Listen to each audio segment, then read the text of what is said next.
A mí me gusta siempre subrayar que el linchamiento es una historia muy trágica, porque es una violencia que no es una violencia revolucionaria, redentora. No hay ganadores en esta violencia, hay nada más perdedores, tanto por los perpetradores como por las víctimas, y desde luego por las víctimas en un doble y triple sentido. Así es como la investigadora Gema Cople Santamaría describe este fenómeno social ocurrido en México que tiene, simbólicamente, profundas raíces en Puebla, una de las entidades protagonistas del libro En la vorágine de la violencia, formación del estado de injusticia y linchamientos en el México postrevolucionario, en el que analiza esta forma de violencia que involucra actos de crueldad, de violencia colectiva y vista como espectáculo, además de la vejación del cuerpo de la víctima. Mi curiosidad nace por lo que está sucediendo en el México contemporáneo. Específicamente, uno de los casos que a mí me llama la atención es el de 2004, el que sucede en Tláhuac con 3 policías de la Federal Preventiva que son acusados de ser robachicos. Entonces nace desde ese año, diría, está como la curiosidad de mí, una curiosidad intelectual, pero van a pasar varios años para que yo empiece mis estudios de doctorado y empiece una investigación más sistemática sobre el fenómeno. Entonces, de hecho, la investigación empieza como un proyecto de doctorado y para el proyecto doctoral yo me concentro en Puebla, precisamente, ¿no? A sabiendas de que Puebla es un estado que tiene, de acuerdo a distintos estudios, ocupa el primer lugar o incluso entre los 3 primeros lugares de estados en México con mayores tasas de linchamientos y mayor número de linchamientos también. Entonces tenemos Puebla, Estado de México, Ciudad de México, que consistentemente han aparecido en distintos estudios como los estados que encabezan el número de linchamientos a nivel nacional.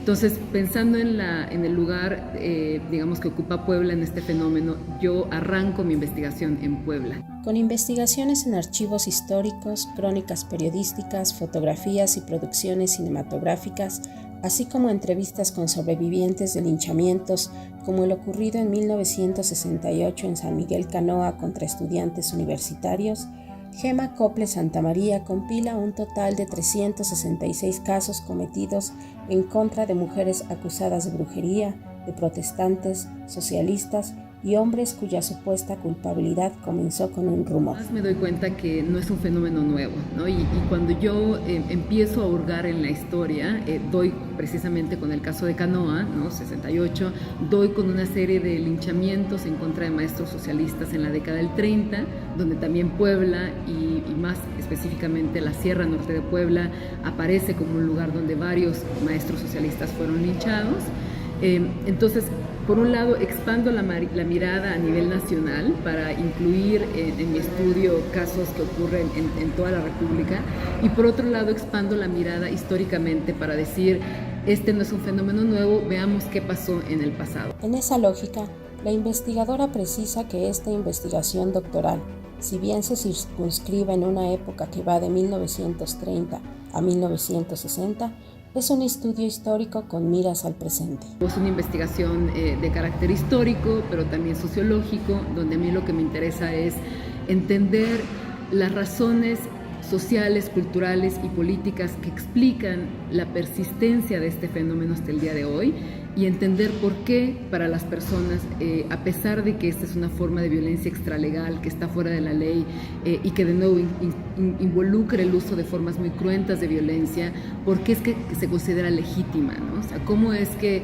las personas que lo llevan a cabo no consideran que este es un delito, sino una forma de justicia. Por tanto, para su autora, el libro coeditado por Grano de Sal y el Centro de Investigación y Docencia Económica tiene una propuesta: encontrar claves interpretativas en la historia para entender lo que sucede actualmente. Una de esas claves, apunta, es que hay una desconfianza profunda hacia las autoridades que han fallado en su tarea de dar seguridad y justicia a los ciudadanos, además de que han abusado de la ley. De paso, el libro ayuda a derribar la idea de que el linchamiento es un fenómeno efímero y espontáneo, pues tras el estudio de 366 casos, sabe que hay una historia antes, durante y después de él.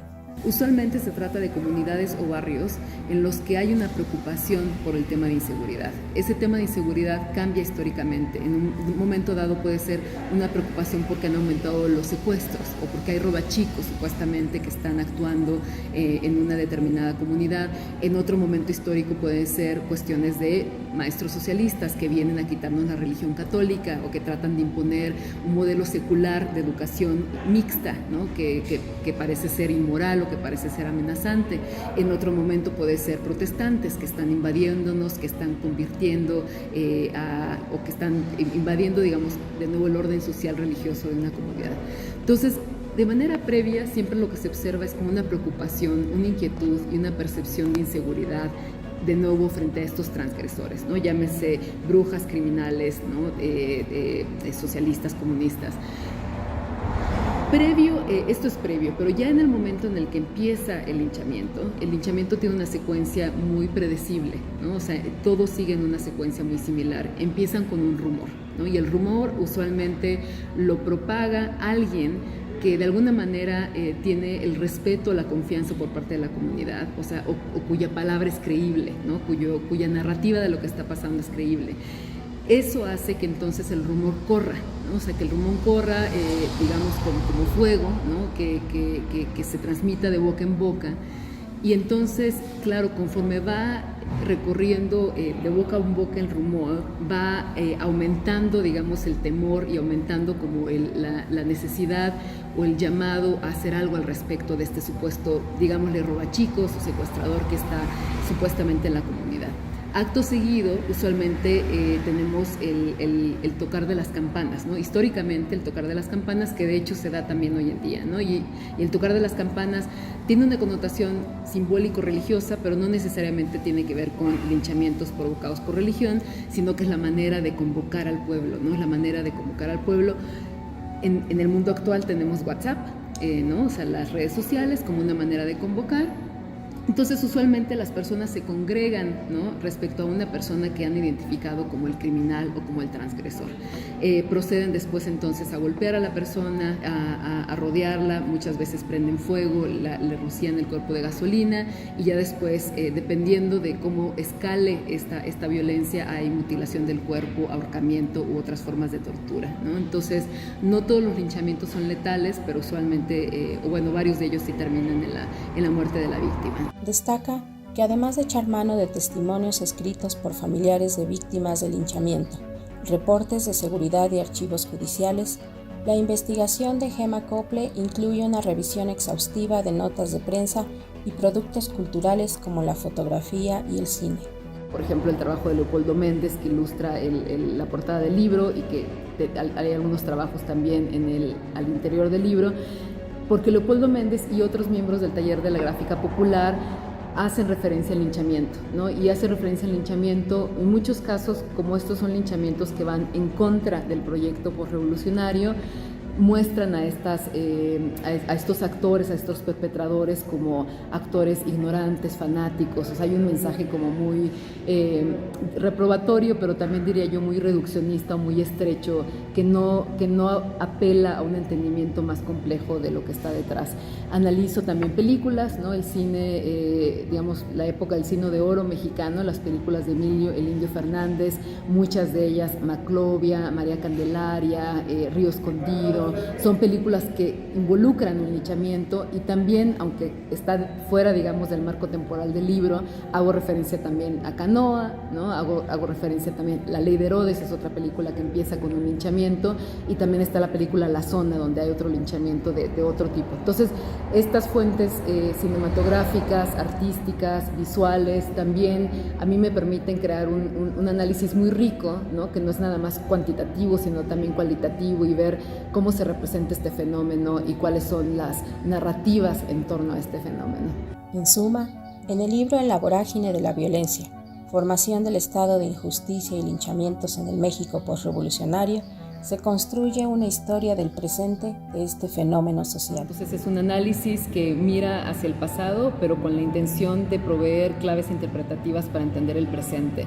Entonces yo diría que son por lo menos dos claves, ¿no? Por un lado, entender que el linchamiento no es sinónimo de ausencia del Estado. Tendemos a pensar que aquellos lugares donde ocurren linchamientos es porque no hay suficiente policía, no hay suficiente presencia de las autoridades. Y lo que yo encuentro, y que de nuevo tiene su correspondencia con el presente, es que en muchos casos la policía sí está. No es que no esté el Estado, lo que pasa es que el Estado o las autoridades se consideran insuficientes, ilegítimas, abusivas o parciales, ¿no? Entonces, hay muchos casos, de hecho, que involucran que las personas arrebaten al supuesto criminal hasta hoy en día, ¿no? Incluido el caso de Jalpan, cuando ya está en manos de la policía o cuando ya está en el Palacio Municipal o en manos del juez. Y entonces eso denota que, de nuevo, no es que la autoridad esté ausente, sino que la presencia que ha tenido el Estado en México ha sido insuficiente, ha sido abusiva, ha sido parcial. Son también un reflejo de esta cultura del castigo en México, que históricamente y de forma contemporánea continúa demandando un castigo cada vez más cruento, cada vez más expedito, cada vez más, si es necesario, fuera de las leyes.